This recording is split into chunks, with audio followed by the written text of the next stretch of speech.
Assalamualaikum warahmatullahi wabarakatuh.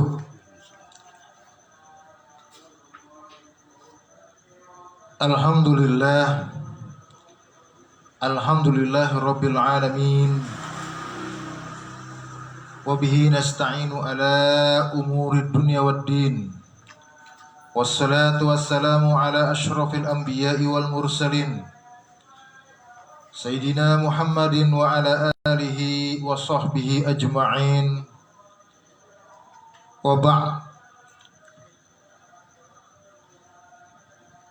Kaum muslimin dimuliakan Allah Subhanahu wa taala. Marilah kita bersyukur kehadirat Allah Jalla wa ala bahwa pada kesempatan subuh kali ini Allah masih berkenan untuk memberikan kita kesempatan melanjutkan kaji kita dalam Majelis Taklim Birrul Walidain Matab. Pada pertemuan kali ini kita akan menguji nalar keimanan kita melalui satu riwayat yang amat berat diterima umat Islam di masa Rasulullah Shallallahu Alaihi Wasallam, yaitu untuk menyikapi tentang peristiwa Isra-nya baginda Rasulullah Shallallahu Alaihi Wasallam. Mari kita awali kaji ini dengan sama-sama membaca Al-Basmalah. Bismillahirrahmanirrahim. Suratul Isra Wahia Makkiyah. Ini surat Iqra, surat yang turun di Mekah atau dikategorikan sebagai surat Makkiyah. Karena pembahasan dari awal, maka di halaman yang ditulis surat Al-Isra ayat pertama ini terdapat keterangan tentang surat ini. Qala al-Imam al-Hafidh al-Mutqin Abu Abdullah Muhammad bin Ismail al-Bukhari, hadasana Adam bin Abi Iyas, hadasana Syu'bah an Abi Ishaq qala sami'tu Abdurrahman bin Yazid sami'tu Ibnu Mas'ud radhiyallahu anhu qala fi bani Israil wal kahfi wa Maryam innahunna minal itaq al-awwal wa hunna min tiradi. Wa qala al-Imam Ahmad hadasana Abdurrahman hadasana Hammad bin Zaid an Marwan Abi Lubabah sami'tu Aisyah radhiyallahu anha taqul kana Rasulullah yasumu hatta naqulu ma yuridu ayyuftira wa yuftiru hatta naqulu ma yuridu ayyasuma wa kana yaqra'u kulla lailatin Bani Israil wa Zumar. Imam Bukhari menyebutkan satu keterangan dari Ibnu Mas'ud radhiyallahu an yang mengatakan tentang Bani Israil, Al-Kahfi dan Maryam, maksudnya surat Al-Isra, surat Al-Kahfi dan Maryam, bahwa ketiga-tiganya merupakan satu pasak awal, satu pasak awal yang merupakan pegangan yang kuat, sehingga dalam satu riwayat Imam Ahmad juga meriwayatkan bahwasanya Ibunda Aisyah dari sanad terakhir dari Marwan Abi Lubabah, bahwasanya Ibu Aisyah radhiyallahu anha mengatakan bahwa Rasulullah Shallallahu Alaihi Wasallam kalau sudah berpuasa terus berpuasa, sehingga kami mengira bahwa Rasulullah tidak akan berbuka. Maksudnya kalau sudah puasa sunnah itu akan terus sehari, 2 hari, 3 hari, sehingga orang yang melihatnya menyangka bahwa Nabi akan puasa terus sepanjang tahun.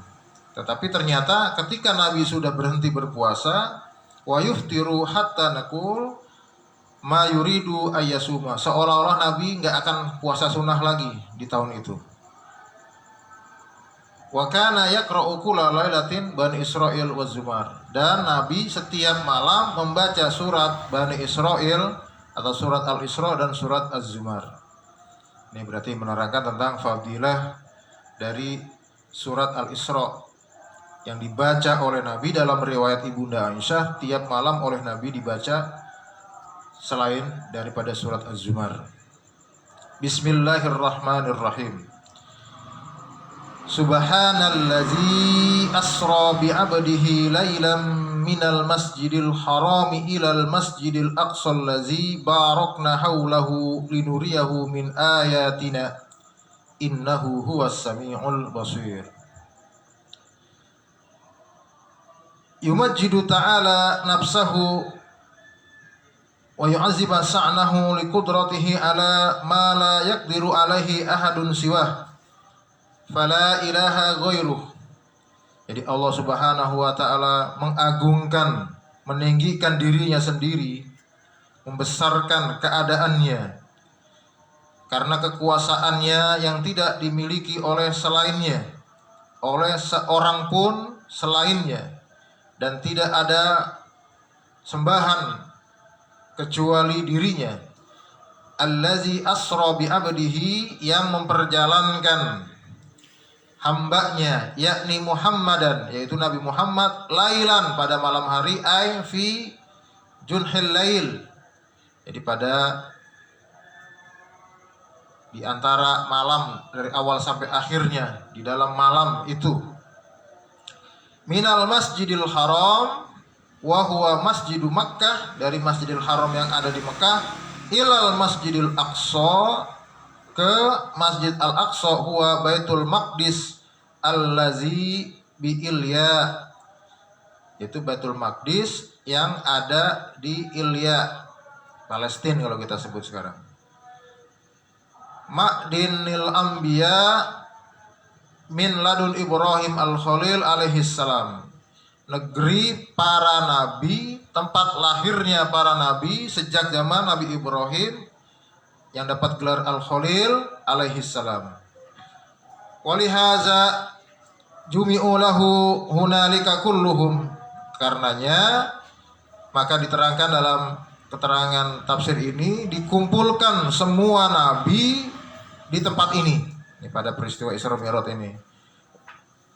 Wa ammahum fi mahallihim wa darihim. Kemudian Nabi Shallallahu Alaihi Wasallam mengimami mereka di tempat dan di kampung mereka itu. Fadalla ala annahu huwal imam al-a'zam, yang menunjukkan bahwa baginda Rasulullah Shallallahu Alaihi Wasallam adalah imam yang paling agung, war rais al muqaddam, dan pemimpin yang diutamakan. Shalawatullah wasalamuhu alaihi wa alaihim ajma'in. Wa qauluhu allazi barakna haulah, ay fi zuru was simar, yang telah kami berikan keberkahan di sekitarnya, di dalam pertanian dan buah-buahan. Linuriyahu, untuk menunjukkan kepadanya, ay Muhammadan, yaitu kepada Rasulullah Muhammad sallallahu alaihi wasallam, min ayatina, ay al-izam, atau kebesaran. Kama qala ta'ala, jadi untuk memperlihatkan kebesaran Allah sebagaimana Allah sebutkan, laqad ra'a min ayati rabbihil kubra, maka sungguh dia telah melihat dari tanda-tanda kebesaran Tuhannya yang amat agung. Fa nazkuru min zalika ma wuridat bihi as-sunnah minal ahadis anhu salawatullah wassalamu alaihi. Nanti akan disebutkan riwayat hadis yang menerangkan tentang ayat-ayat ini. Wa qauluhu innahu huwas samiul alim, innahu huwas samiul basir. Dan makna dari innahu huwas samiul basir, as-sami li aqwali ibadihi, maha mendengar untuk setiap perkataan hamba-hambanya, mu'minihim wa kafirihim, baik yang beriman ataupun yang kufur, musaddiqihim wa mukadzibihim, yang membenarkan ataupun yang mendustainya. Al-basiru bihim fayu'ti kullan ma yastahiquhu fid dunya wal akhirah. Dan Allah Maha melihat sehingga Allah akan memberikan setiap orang yang memiliki haknya, tidak akan salah karena Allah Maha melihat dan Maha tahu. Maka setiap orang hanya mendapatkan haknya dari Allah Subhanahu wa taala di dunia dan di akhirat. Nah, setelah ini tafsir menyebutkan banyak riwayat tentang peristiwa Isra Mi'raj. Kalau kita baca satu-satu, ada berapa halaman tidak akan selesai dalam bahasan yang pendek. Disebutkan zukira al-ahadis warida fil Isra. Ini yang pertama di sini dari riwayat Anas bin Malik. Untuk sampai kepada pemahaman tentang pembahasan yang sedang kita bicarakan ini, maka kita akan merangkum semua hadis-hadis itu di dalam satu rangkuman. Di dalam kitab Ibnu Katsir ditulis fasal. Jadi ada, setelah banyak hadis diriwayatkan, disebutkan di dalam tafsir Ibnu Katsir ini, karena riwayat tentang Isra Mi'raj itu sangat banyak, maka dibuat di akhirnya satu bab khusus untuk menyimpulkan riwayat yang banyak itu. Fa iza hasala al-wuquf ala majmu' hadhil ahadits sahihan wa hasanaha wa dha'ifaha yahsulu madmuna matfaqat alaihi min masra Rasulullah sallallahu alaihi wasallam min Makkah ila Baitul Muqaddas. Jadi kalau seandainya dikumpulkan semua hadis dari yang sahih, yang hasan, yang dhaif, maka akan sampai kepada satu kesimpulan, satu keterangan yang menerangkan tentang perjalanan Isra-nya Rasulullah sallallahu alaihi wasallam dari Mekah ke Baitul Maqdis. Annahu marratan wahidatan, bahwa perjalanan itu adalah sekali jalan. Wa inna ikhtalafat ibarat ar-ruwat fi adai wa zada ba'duhum aw naqasa minhu fa innal khata jaiz ala man addal anbiya alaihim assalam. Sedangkan banyaknya riwayat-riwayat yang seolah bertentangan tentang bagaimana dijalankannya Rasulullah itu, atau bagaimana praktek perjalanannya itu, ada yang menambahkan, ada yang mengurangi, maka sesungguhnya kesalahan itu boleh kepada siapa saja kecuali atas nabi-nabinya Allah alaihim assalam. Jadi Ibnu Katsir dengan bijak menyimpulkan, kalau ada riwayat-riwayat yang salah, ya itu masih wajar. Yang nggak boleh salah adalah baginda Rasulullah dan para nabi yang lain alaihim assalam.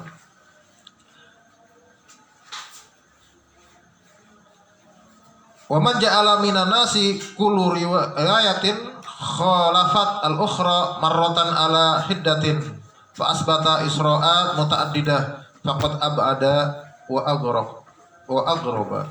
Sedangkan orang yang menjadikan setiap riwayat itu bertentangan dengan yang lainnya di satu tempat dan tempat lainnya, dan menetapkan bahwa peristiwa Isra Mi'raj itu perjalanannya ada berkali-kali, maka keterangan itu sungguh sangat jauh dan sangat aneh. Wa haraba ila ghairi mahrabin walam yatahassala ala matlab wa qad saruha ba'duhum minal mutaakhirin bi annahu usriya bihi marratan min Makkah ila Baitul Maqdis faqat wa marratan min Makkah ila samai faqat wa marratan ila Baitul Maqdis minhu ila sama. Jadi ada yang meriwayatkan sebagian orang-orang yang belakangan, jadi para pemikir cendekiawan yang hadir di zaman belakangan ini, ada yang menyatakan bahwa Nabi diperjalankan sekali dari Mekah ke Baitul Maqdis, kemudian sekali dari Mekah ke langit, dan sekali dari Baitul Maqdis menuju ke langit. Nah, ini riwayat ini tadi yang disebutkan jauh dan aneh. Fariha bihadzal maslak wa anahu qad zafira bi syai'in yakhlusu bihi minal iskalat. Dan orang yang menemukan pendapat ini senang sekali karena baginya ini merupakan satu terobosan dan dia mendapatkan suatu keuntungan yang besar dengan menemukan pendapat ini karena merasa telah keluar dari muskilah. Jadi kan untuk menerangkan peristiwa Isra Mi'raj ini biar logis gimana, ini akhirnya pendapat ini diambil dan orang yang menyatakan ini menjadi senang. Ini pendapat dengan pendekatan filsafat sebetulnya. Wa hadza ba'idun jiddan. Jadi pendapat ini aneh. Kalau kita yang beredar di masyarakat, kalau para ustadz menyampaikan minal masjidil haram ilal masjidil aqsa, kemudian langsung naik ke sidratul muntaha. Nah, tapi kalau bagi orang yang ingin membuat logikanya itu masuk akal pada pemikiran manusia, pertama dari Masjidil Haram terus ke Masjidil Aqsa, terus pulang lagi. Terus dari Masjidil Haram Masjidil Haram terus naik ke langit ke-7, 2 kali perjalanan, atau ada yang 3 kali perjalanan. Ya, kurang lebihnya seperti itu. Hanya untuk memuaskan logika manusia. Nah, nanti pembahasannya akan kita simpulkan di akhir. Ini menariknya di sini. Disinilah maka judul kajian ini adalah Isra Mi'raj sebagai keimanan. Qala Musa bin Uqbah an Zuhri kana Isra qabla hijrah bisanah. Menurut Musa bin Uqbah dari Zuhri bahwa Isra Mi'raj itu terjadi sebelum hijrah. Wal haq, yang benar bagaimana? Wal haq annahu sallallahu alaihi wasallam asra bihi yaqzatan la manaman min Makkatin ila Baitil Maqdis raqibal bar falamma intaha ila babil masjid rabata dabath indal bab. Jadi ternyata Ibnu Katsir keluar dari permasalahan ini dan menyatakan yang benar adalah bahwa Nabi diperjalankan dalam waktu sebentar saja, sekejap, tidak dalam keadaan tidur, dari Mekah ke Baitul Maqdis. Jadi perdebatan masalah kapan ini diabaikan oleh Ibnu Katsir. Yang benar ini raqibal bar, dengan menunggangi buraq. Raqibal buraq falama intaha ila babil masjid rabata ad-dabah indal bab. Dan ketika selesai sampai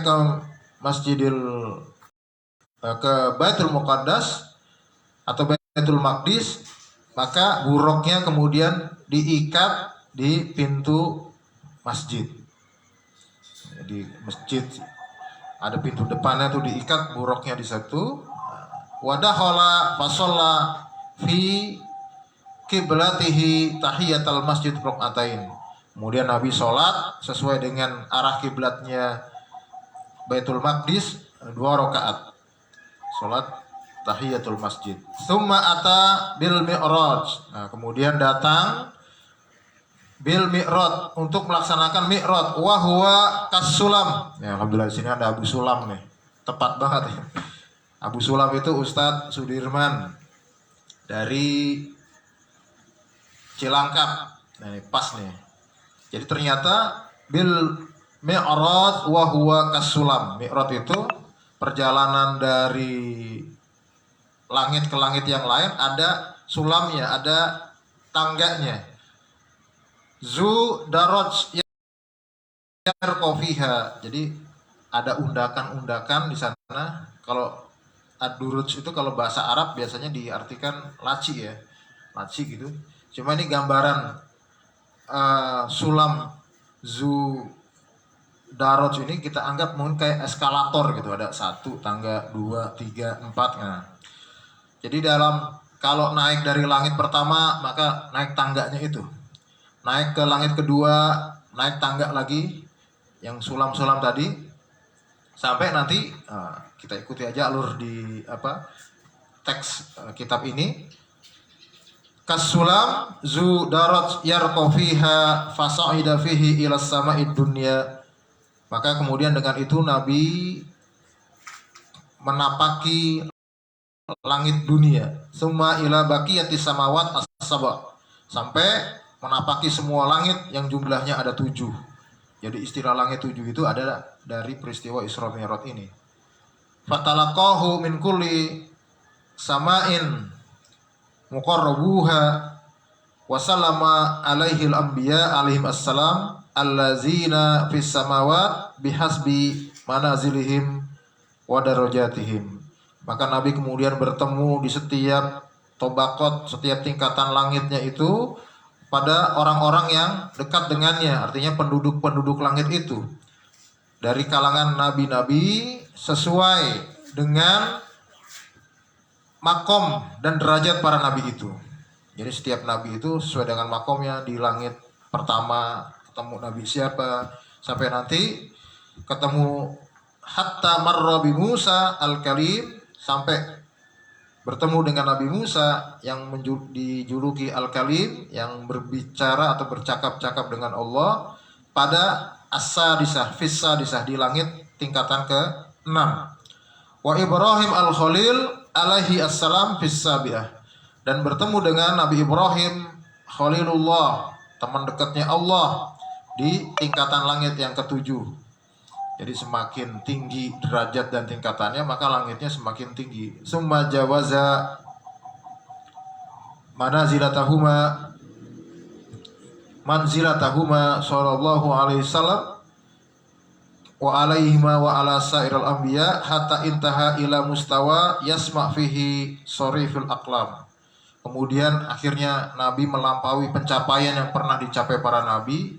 Kalau itu cuma ada 7 langit, maka Nabi melampauinya, meninggalkan posisi nabi-nabi yang lain, naik sampai penghabisan langit di satu tempat yang Nabi di situ mendengar sorifal aklam. Sorifal aklam, apa kira-kira tuh artinya tuh? Kalau aklam itu kan kolam. Jadi kalau kita pernah dengar riwayat tentang Allah menciptakan pertama kali kolam, pena yang mencatat segala kejadian dan takdir manusia, maka di tempat paling tinggi itu Nabi mendengar deritan jadi kalau ada digesek sedang menulis itu kedengaran, sorifal aklam, kedengaran oleh Nabi di tempat itu. Al-aklam allazi bima huwa kain. Nah, jadi kolam yang menuliskan semua peristiwa yang sedang terjadi di dunia ini dari awal sampai nanti akhirnya. Wa ra'a sidratal muntaha wa ghasyiha min amrillahi ta'ala azamatan wa azimatan, atau azmatun wa azimatun min farasi min zahab. Jadi Nabi di sana diperlihatkan sidratul muntaha dan sangat terkagum-kagum dengan apa yang Allah perlihatkan. Karena kebesarannya, ada kupu-kupu dari emas, warna-warna yang beraneka ragam. Nabi juga dikejutkan dengan penampilan para malaikat. Wa ghasyatha al-malaikah wa ra'a hunaka Jibril. Diperlihatkan bentuk Jibril yang sebenarnya alaihi assalam ala suratihi. Jadi luar biasanya perjalanan itu sampai Nabi diperlihatkan hal-hal yang sangat luar biasa yang terjadi di Sidratul Muntaha itu. Nah, kita agak persingkat. Summa habato ila Baitul Maqdis wa habato ma'hul anbiya fasalla bihim fihi lama hanat as-shalah. Kemudian setelah dari eh, tempat yang paling tinggi itu dari Sidratul Muntaha, Nabi turun lagi ke Baitul Maqdis bersama para nabi berkumpul di sana, dan Nabi mengimami para nabi yang lain setelah menerima perintah sholat dengan tata cara yang diajarkan yang didapat dari peristiwa Isra Mi'raj itu. Wa yahtamilu annaha as-subh min yauma izin. Dan waktu itu bisa dikatakan cenderung kepada waktu subuh. Wa minan nasi man yaz'amu annahu amamahum fis sama. Ada sebagian yang menyatakan bahwa Rasulullah mengimami para nabi itu di langit. Wallazi tazaharat bihi riwayat annahu Baitul Maqdis. Tetapi yang jelas dari zahirnya banyak riwayat menerangkan bahwa yang betul adalah mengimaminya di Baitul Maqdis. Walakin fi ba'dihha annahu kana awwala dukhuli ilaih. Tetapi di sebagiannya annahu kana awwala dukhuli ilaih, dan menyatakan bahwa memang sholat di Baitul Maqdis tapi di awal masuk ke Baitul Maqdis. Wa zahir annahu ba'da ruju'ihi ilaihi li'annahu lama marra bihim fi manazilihim ja'ala yas'alu anhum Jibril alaihi assalam wahidan. Jadi yang jelas nih secara zahir, nalar yang benar tentang ini bahwa Nabi sholat bersama para nabi yang lain setelah kembali dari Sidratul Muntaha. Karena ketika Nabi bertemu dengan nabi-nabi yang lain di tempat-tempat mereka bertanya, Nabi bertanya kepada malaikat Jibril satu-satu dan dikenalkan, wa huwa yukhbiruhu bihim. Nah, jadi kan kalau di langit-langit yang lain itu Nabi ketemu satu-satu, maka dikasih tahu, oh ini Nabi Musa, ini Nabi Ibrahim. Wa hadza huwa la'iq li'annahu kana awwalan matluban ilal jinab al-urwi.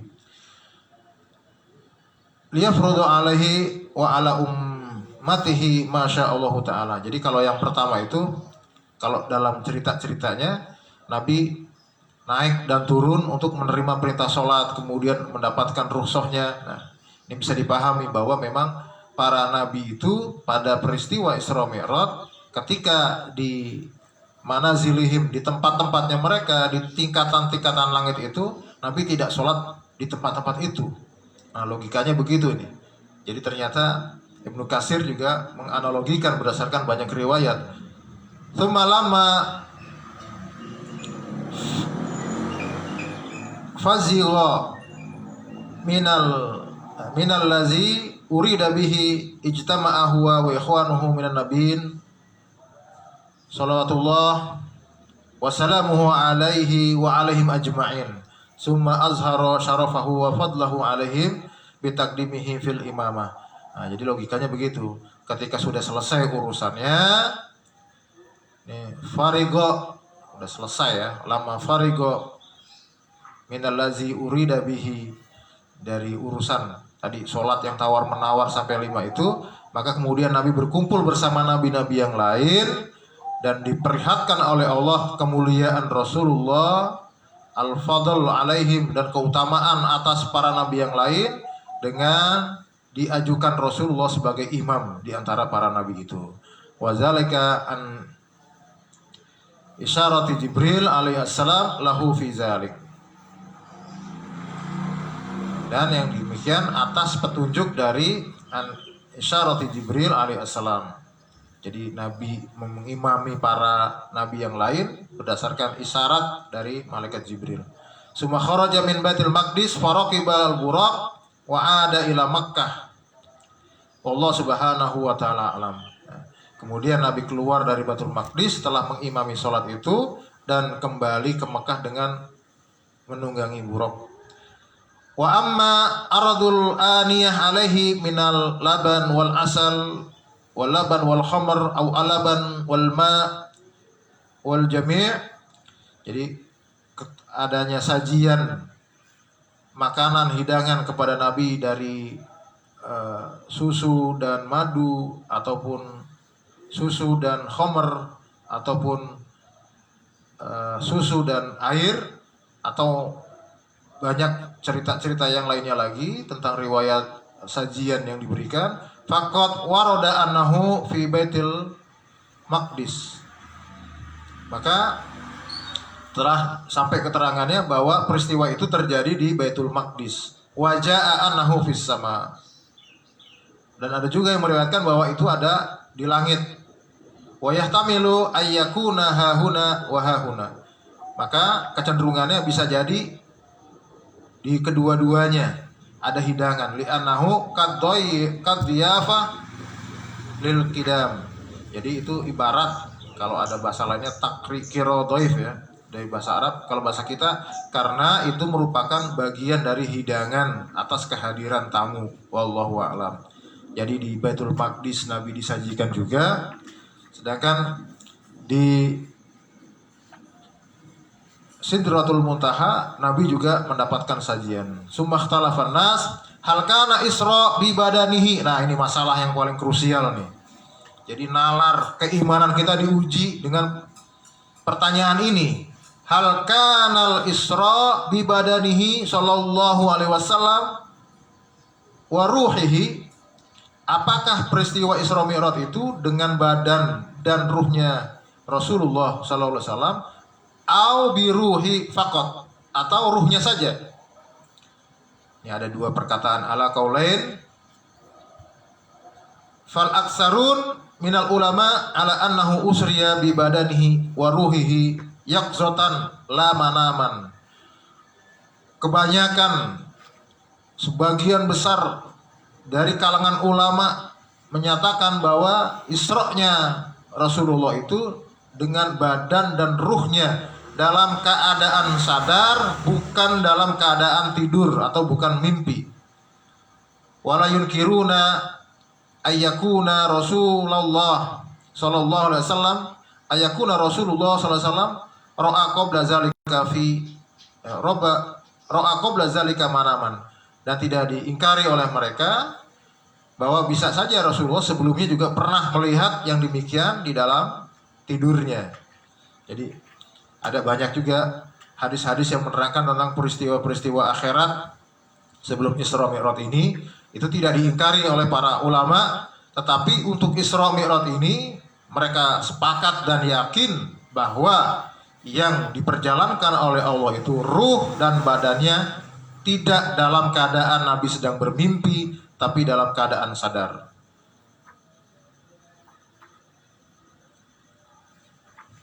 Summa ra'ahu ba'dahu yaqzatan li'annahu kana la yara ru'ya illa ja'at misla falakis subah. Nah, keterangan yang tadi saja ya. Jadi betul-betul Nabi melihatnya itu jelas seperti kita melihat peristiwa pagi terbit. Wad dalil ala hadza qauluhu sallallahu wad dalil ala hadza qauluhu subhanallazi asra bi abdihi. Dalilnya yang menguatkan ini bahwa Nabi diperjalankan jasad dan ruhnya adalah dari zahir makna ayat subhanallazi asra bi abdihi. Ini jarang-jarang Allah menggunakan kebesaran dirinya untuk menerangkan sesuatu. Biasanya wadduha atau wasyamsi, nama benda-benda makhluk Allah yang besar itu Allah gunakan untuk menerangkan sesuatu yang besar. Tetapi dalam kasus ini Allah menerangkan dengan menggunakan kebesaran Allah sendiri. Subhanallazi asra bi abdihi. Maka tasbih innama yakunu indal umur al-izam. Jadi peristiwa Nabi menyebutkan subhana di depan ini menunjukkan bahwa peristiwa yang disampaikan ini merupakan perkara yang sangat besar. Walau kana manaman, kalau seandainya peristiwa itu adalah didapat Nabi dalam keadaan tidur atau mimpi, lam yakun fihi kabirun. Lam yakun fihi kabiru syai'in wa lam yakun musta'ziban. Kalau cuma mimpi, peristiwa itu biasa saja. Ya, siapa juga bisa. Tapi karena peristiwa ini sangat besar, maka Allah pertaruhkan kebesaran namanya di depan ayat ini, subhanallazi asra bi abdihi. Walamma badarat kuffar Quraisy ila takzibihi walamma irtaddat jama'atun mimman kana qad aslama. Kalau peristiwa ini adalah peristiwa biasa dan bukan peristiwa yang melibatkan badan dan ruhnya Rasulullah, tidak akan orang-orang kafir Quraisy itu mendustai Nabi. Dan tidak akan ada jamaah dari kalangan umat Islam ketika itu yang murtad setelah mendengar peristiwa ini. Berarti diyakini bahwa peristiwa ini adalah ujian nalar yang luar biasa atas keimanan para pengikut baginda Rasulullah Shallallahu Alaihi Wasallam. Ternyata bukan hanya pada saat itu, sampai saat ini. Jadi bisa jadi nanti ada orang yang masih pakai logika lagi. Maka Ibnu Katsir sangat concern untuk menerangkan peristiwa ini, sehingga ini berbeda dengan keterangan tentang ayat-ayat yang lain, khusus untuk menerangkan ayat pertama surat Bani Israil ini sampai halaman 30 itu baru selesai. Sangat banyak hadis yang dimasukkan untuk menyelesaikan iskalat, perkara-perkara muskil yang sulit untuk diterangkan, maka keterangannya sangat detail sekali. Tapi tadi tidak kita baca, ini kita hanya baca kesimpulan supaya kita bisa menerima itu. Dan inilah rupanya juga peran daripada musonif Alkitab yang lurus. Mereka memiliki peran untuk menjaga pemahaman Al-Quran sebagaimana yang Allah Subhanahu wa Ta'ala inginkan.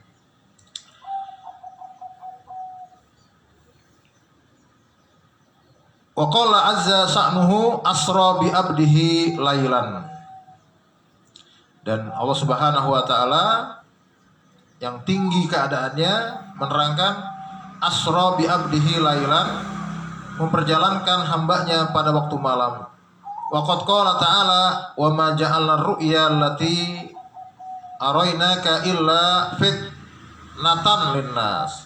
Dan tidaklah aku menjadikan ar-ru'ya allati urinaka, penglihatan yang aku perlihatkan kepada engkau, kecuali menjadi fitnah bagi manusia. Ya, kalau fitnah, ya saya terangkan sedikit mana fitnah. Fitnah itu asal katanya dari huruf fa, ta, dan nun. Fitnah. Kata ini juga semakna dengan satu proses untuk pemurnian logam mulia, memisahkannya dari unsur-unsur lain. Jadi namanya fitan itu adalah ketika kita memisahkan emas dari campuran-campurannya, sehingga akhirnya nanti menghasilkan emas murni. Ini fitnah namanya. Nah, begitu juga fitnatan linnas ini untuk menguji mana muslim yang seperti emas, mana muslim yang pasir, mana muslim yang sebenarnya adalah bukan muslim. Jadi emasnya itu adalah keimanan yang benar kepada Allah, sedangkan yang lainnya maka akan terlihat dengan peristiwa ini. Oh, ternyata mereka hanya mengaku-ngaku saja. Qala Ibnu Abbas radhiyallahu anhuma hiya ru'ya ain. Ibnu Abbas menyebutkan bahwa peristiwa itu adalah peristiwa yang dilihat dengan mata telanjang. Uriyaha Rasulullah sallallahu alaihi wasallam, rawahul Bukhari. Wa qala ta'ala ma zagol basar wa ma togo. Al basru minal ayat az-zat lar-ruh. Ya, jadi penglihatan itu adalah dari ayat alat min alatiz zat wal ruh. Jadi yang disebut basar itu menerangkan tentang alat berupa fisik, ya, berupa zat, bukan ruh. Wa aidan fa innahu humila alal buraq, dan dikuatkan lagi bahwa Rasulullah dibawa dengan buraq. Wa huwa dabah bayda al-barakah. Jadi buraq itu adalah hewan melata, hewan tunggangan berwarna putih yang sangat berkilat. Nah, kalau kita nyebutkan buraq sebagaimana maknanya al-barq, jadi kilat, seperti cahaya yang sangat terang. Wa inna ma yakunu haza libadanin wala liruhin, dan ini tidak terdapat, tidak mungkin kecuali berupa badan dan bukan ruh. Jadi bagaimana Nabi menunggangi sesuatu yang tidak ada zatnya, kan begitu. Maka peristiwa ini adalah peristiwa yang melibatkan jasad Rasulullah, li annaha la tahtaju fi harakatiha ila markabin yurkabu alaihi wallahu a'lam.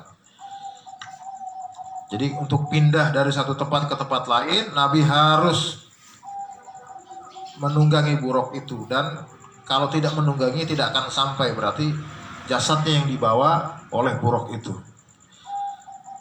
Wa qala al-akharun bal usriya bi Rasulillah sallallahu alaihi wasallam bi ruhihi la jasadihi. Ini ada pendapat yang lain, disebutkan juga oleh Ibnu Katsir, biar kita tahu bahwa ternyata ada tafsir-tafsir juga, ada kitab-kitab tafsir yang memiliki pendapat yang berbeda dengan pendapat yang disebutkan Ibnu Katsir di tafsir ini. Yang menyebutkan bahwa yang Isra itu adalah ruhnya saja. Qala Muhammad bin Ishaq bin Yasar fi sirah hadatsani Yaqub bin Utbah bin Mughirah bin Akhnas anna Muawiyah bin Abi Sufyan radhiyallahu anhuma kana iza suila an masra Rasulullah qala kanat ru'ya minallah shadiqah. Jadi kalau ditanya Muawiyah bin Abi Sufyan radhiyallahu anhu tentang peristiwa Isra Mi'raj ini, maka akan mengatakan bahwa itu adalah ru'ya minallah shadiqah, penglihatan dari Allah dan dengan penglihatan yang benar. Hadatsani ba'da ali Abi Bakar an Aisyah kanat taqul ma fuqida jasadu Rasulillah walakin usri biruhihi. Nah, nanti ada tafsir yang meriwayatkan hadis dari kalangan keluarga Abu Bakar bahwa Aisyah mengatakan tidak fuqida jasadu Rasulullah, jasad Rasulullah itu masih ada di tempat tidurnya, tidak hilang. Walakin asra atau usriya biruhi, Rasulullah diperjalankan dengan ruhnya saja. Qala Ibnu Ishaq falam yunkar zalik min qauliha liqauli Hasan inna hazihi al-ayah nazalat wa ma ja'alna ar-ru'ya allati araynaka illa fitnatan linnas. Jadi Ibnu Ishaq menyatakan hadis ini tidak diingkari karena riwayatnya Hasan. Karena yang demikian itu juga merupakan bagian dari penjelasan ayat, tidaklah kami menjadikan ru'ya, peristiwa yang nyata itu yang Allah berikan kepada engkau kecuali sebagai fitnah bagi manusia. Wa liqaulillahi fil khairi an Ibrahim alaihi assalam inni ara fil manam ani asbahuka fanzur maza tara. Ini sebagaimana fil khabar ya, liqaulihi fil khabar an Ibrahim alaihi salam, sebagaimana yang Allah terangkan, yang memberitakan tentang berita Nabi Ibrahim alaihissalam tentang peristiwa tidurnya, mimpinya. Ini arafil manam anni azbahuka, aku tidur, aku melihat di dalam tidur, aku mengorbankanmu, aku menyembelihmu. Ini kepada Nabi Ismail. Fanzur maza taro, maka bagaimana pendapatmu? Summa madu ala zalik. Nah, jadi ada yang mengatakan ini sebagai fitnah bagi manusia. Fa'aratu anal wahya ya'ti lil anbiya minallah aiqazan wa niyaman. Jadi pendapat tadi ini sepertinya masih dari Ibnu Ishaq, dan aku mengetahui bahwa wahyu datang kepada para nabi dari Allah dalam keadaan sadar dan juga kadang dalam keadaan tidur. Wa kana Rasulullah sallallahu alaihi wasallam yaqul, Rasulullah juga pernah bersabda, tanamu aini wa qalbi yaqzan, mataku tidur tetapi hatiku tetap terjaga. Wallahu a'lam. Ai zalika kana qad ja'ahu wa ayana fihi min Allah ma ayana ala ayya halatihi kana. Ya, wallahu a'lam, hanya Allah yang benar-benar mengetahuinya. Zalika kana qad ja'ahu, Dan nyatanya yang demikian sudah Allah jalankan peristiwanya. Wa ayana fihi minallah ma ayana.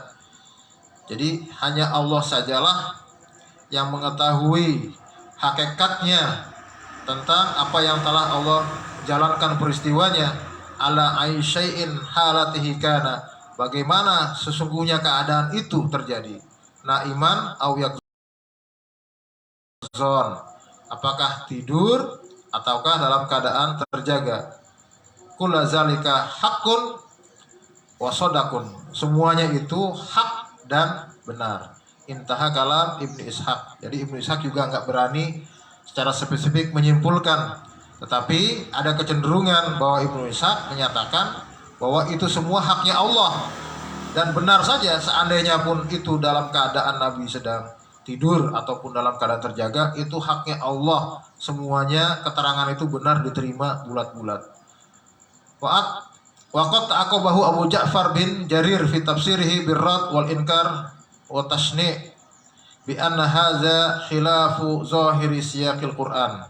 Nah, sedangkan belakangannya setelah Ibnu Ishaq ini ada Abu Ja'far bin Jarir dalam tafsirnya menolak dan mengingkari pernyataan ini dan menyebutkan bahwa yang demikian bertentangan dengan zahirnya ayat-ayat Al-Qur'an.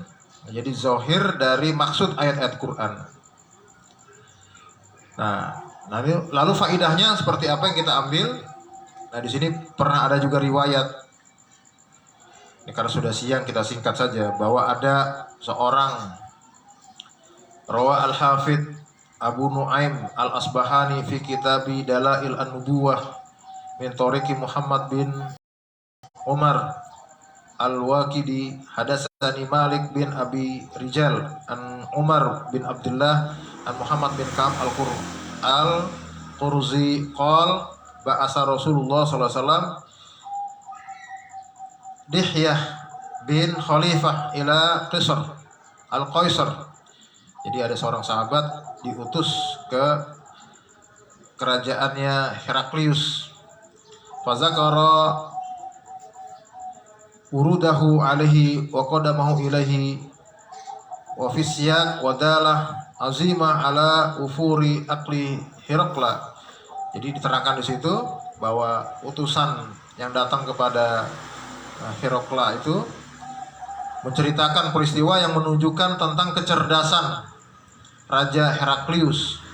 Jadi begitu ada diceritakan bahwa Nabi pernah menceritakan melaksanakan perjalanan Isra Mi'raj hanya dalam satu malam dari Mekah ke Baitul Maqdis, kemudian dari Baitul Maqdis naik lagi ke langit.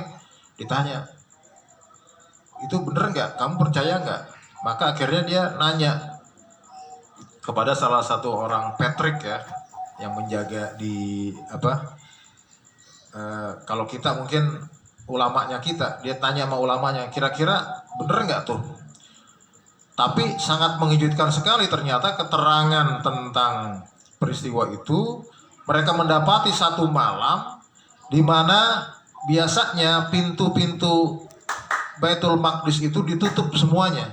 Tapi pada malam itu ada dua pintu yang tidak bisa ditutup, saking beratnya. Seolah akan menunggu seseorang untuk masuk. Itu ada. Jadi tadinya seolah-olah ingin melihat keingkaran dari Raja Heraklius, mungkin akan menyatakan, wah pasti bohong. Tetapi dia nanya nih, bagaimana? Kamu tahu nggak peristiwa malam itu? Ternyata ada kesaksian dari orang-orang di kerajaan Heraklius itu bahwa pernah ada satu malam peristiwa seperti itu, dan peristiwa itu adalah tepat pada waktu Rasulullah Shallallahu Alaihi Wasallam melaksanakan Isra dan Mi'raj. Jadi ternyata riwayatnya sangat banyak, pendukung-pendukungnya juga sangat banyak. Nah, di akhir ada faidahnya, ada kesimpulannya. Di bawah riwayat yang banyak itu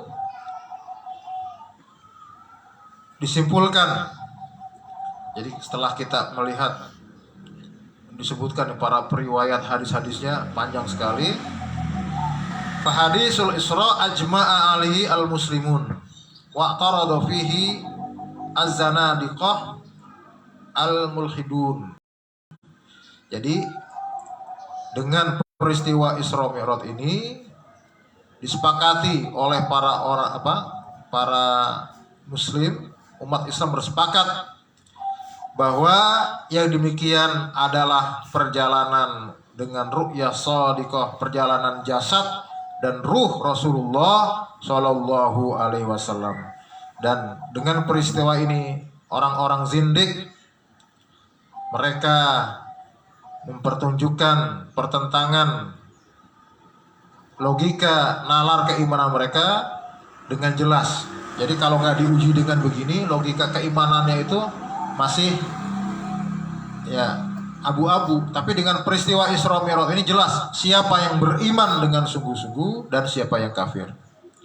Yuriduna liyutfi'u nurallah bi afwahim wallahu mutimmu nurihi walau karihal kafirun.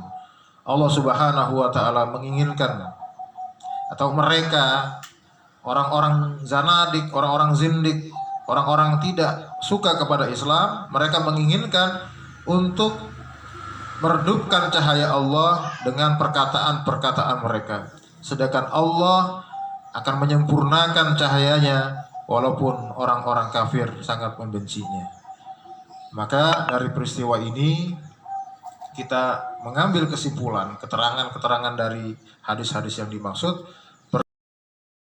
Peristiwa Isra Mi'raj harus diyakini dengan nalar logika keimanan, tidak dengan nalar logika filsafat. Karena kalau di bangku kuliah kadang-kadang mahasiswa dibikin bingung dengan pendapat yang dilontarkan oleh mungkin salah satu dosen yang akan menyatakan silakan dikembalikan kepada pemahaman masing-masing. Ini kan bahaya sekali. Maka pentingnya belajar tafsir itu atau kita menentukan tafsir apa yang akan kita baca adalah pada statement-statement penting seperti ini. Kalau ada tafsir pada peristiwa-peristiwa yang melibatkan nalar keimanan, dia bisa bersifat tegas, maka sebaiknya kita memilih tafsir semacam ini. Tapi ketika tafsir itu kemudian menjadi abu-abu, ketika harus menyatakan ini harus diyakini dengan keimanan, maka jangan-jangan ada rembesan-rembesan kesyirikan, ada rembesan-rembesan Israiliyat yang kuat masuk kepada pemahaman fikirnya. Ini kalau Ibnu Katsir walaupun meriwayatkan Israiliyat hanya sebagai pembanding saja, tidak kemudian menjadikan Israiliyat itu sebagai dalil utama untuk sampai kepada kesimpulan, apalagi kesimpulan hukum. Maka marilah kita sama-sama memaknai Isra Mi'raj ini sebagaimana keterangan-keterangan yang tadi direkomendasikan oleh Ibnu Katsir. Tidak ada lagi keraguan bagi kita. Bahkan Abu Bakar As-Siddiq mendapatkan gelar As-Siddiq setelah peristiwa ini. Jadi kalau Abu Bakar ditanya tentang peristiwa itu, jangankan cuman dari sini ke sana, lebih jauh dari itu, lebih lama, saya percaya. Maka sejak itulah Abu Bakar As-Siddiq mendapatkan gelar As-Siddiq. Dan ini juga sekaligus memberikan keterangan ketika pengetahuan mendapatkan kebuntuan untuk mencapai satu kesimpulan atau tidak bisa memberikan jawaban, maka dianggap filsafat bisa menyelesaikan problem yang tidak diselesaikan oleh pengetahuan. Tapi ternyata filsafat tidak bisa menerangkan peristiwa Isra Mi'raj sehingga terpuaskan nalar keimanan kita. Maka dalam hal ini riwayat-riwayat dari hadis-hadis Rasulullah SAW datang sebagai penerang sehingga tidak lagi ada keraguan. Maka jelas posisi agama, posisi Al-Quran dan hadis jauh melampaui logika filsafat. Dan semoga saja kita yang terbiasa beranalogi dengan logika yang rumit-rumit untuk sekedar menerima apa yang Allah terangkan di dalam Al-Quran ataupun yang diterangkan oleh Rasul dalam hadis-hadisnya. Dengan adanya kita membaca tafsir ayat pertama surat Bani Israil ini, kita nyerah dengan akal nalar logika filsafat kita, apalagi cuman nalar logika pengetahuan, karena ternyata nalar keimanan itu langsung dipandu dengan ayat-ayat Allah dan hadis Rasulullah Shallallahu Alaihi Wasallam. Dan sungguh sangat betul ketika Allah menyatakan inna nahnu nazzalna zikra wa inna lahu lahafizun, kamilah yang menurunkan az-zikr dan kami pula yang akan menjaganya. Termasuk bukan hanya menjaga supaya tidak berubah bacaannya, tetapi pemahamannya. Ini Allah takdirkan banyak manusia yang menulis riwayat, kemudian juga Allah takdirkan banyak manusia yang menulis riwayat biografi orang-orang yang menulis hadis. Sehingga kalau ada di antara daftar dari sanad hadis, orang yang meriwayatkan hadis itu orang-orang yang diragukan, maka jadi catatan. Sehingga hadis itu dikatakan sebagai dhaif atau hanya sebagai hadis hasan dan sebagainya. Ini merupakan bentuk penjagaan Allah Jalla wa'ala. Maka kita sebagai umat yang mensyukuri keadaan ini, bahwa Allah menjaganya sampai hari kiamat, Al-Quran termasuk pemahamannya, dan Allah mudahkan bagi kita yang bukan orang Arab untuk membaca Al-Quran dengan benar. Satu nikmat yang sangat luar biasa. Bahkan hebatnya lagi, membaca tanpa kita tahu dapat pahala. Pahalanya bukan gelondongan, tetapi satuan, satu huruf, satu kebaikan. Nah, maka hal apa lagi yang membuat kita itu tidak membaca Al-Quran?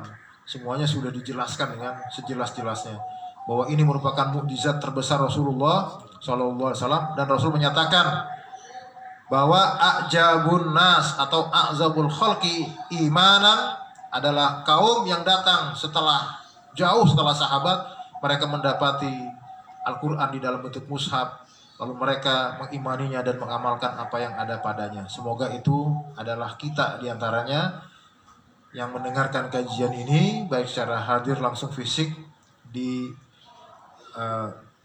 Saung Cikal Syiar Islam, ataupun yang mengikutinya dari channel-channel yang kami siarkan. Ini saja kajian yang dapat sama-sama kita dengarkan pada kesempatan pagi hari ini. Semoga walaupun kita tidak ikut atau tidak pasti melihat peristiwa itu, dengan membaca riwayat ini bisa menerima peristiwa ini dengan keimanan yang utuh. Gak ada lagi kata-kata ragu, gak ada lagi mikir-mikir, bahkan akan berefek kepada sholat kita. Ya. Jadi karena kita menghargai peristiwa ini kok bisa-bisanya Allah memanggil langsung dijemput. Bahkan yang jemput pun gak boleh naik lagi ke atas, gak ada yang kuat. Bahkan nabi-nabi di langit yang tempatnya paling tinggi pun udah gak bisa lagi untuk menyertai beliau. Berarti peristiwa yang akan didapat dari ini adalah hal besar. Maka peristiwa sholat setelah kita membaca peristiwa Isra Mi'raj ini merupakan hadiah luar biasa dari Allah kepada kita, umat baginda Rasulullah Shallallahu Alaihi Wasallam. Ini saja yang dapat saya sampaikan, yang kurang datangnya dari hamba Allah yang dhaif ini, sedangkan yang benar yang hak dari Allah Subhanahu Wa Taala. Subhanakallahumma wa bihamdika asyhadu an la ilaha illa anta astaghfiruka wa atubu ilaik. Wassalamualaikum warahmatullahi wabarakatuh.